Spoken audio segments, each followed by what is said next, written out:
Mica panorama quieto na lei mesmo. Hofa, lo que nós tínhamos de mesa água.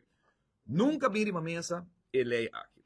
Den lei de Hofa, que nós tínhamos dilante, como também tem sua toelichting, e me passei aqui rato para mim, de prensa também, por wat parte de gele, tem conanco no por.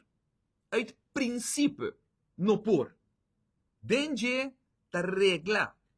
Por motivo que den passado na 2024 a chegar na acordo na nível de governo e acordo entre outros tá com a lei de landsverordening, para bom, não estou papel nem de caso aqui, para o que está trata é Hofa, que é Rijkswet, pero que landsverordening na nível local de país Aruba, não por wordo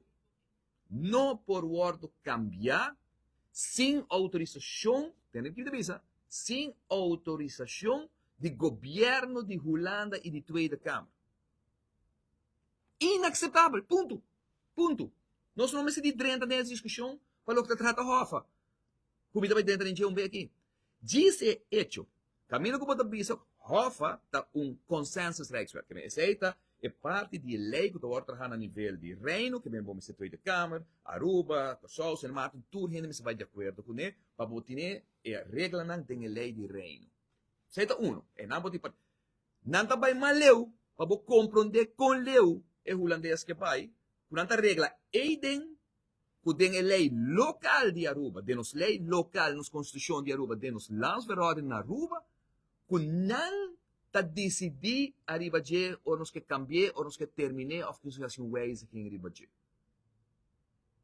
Inaceitável, ponto. A mim também aqui discussão tem que nenhuma fração mais. Para o senhor não entregar autonomia, vai entregar o direito parlamentário na Holanda. Para o mundo apenas lei suave me pode repetir, apenas lei local me repetir, caminho que o Conselho de Reino, de Ministro de Reino também diz de arriba de ele.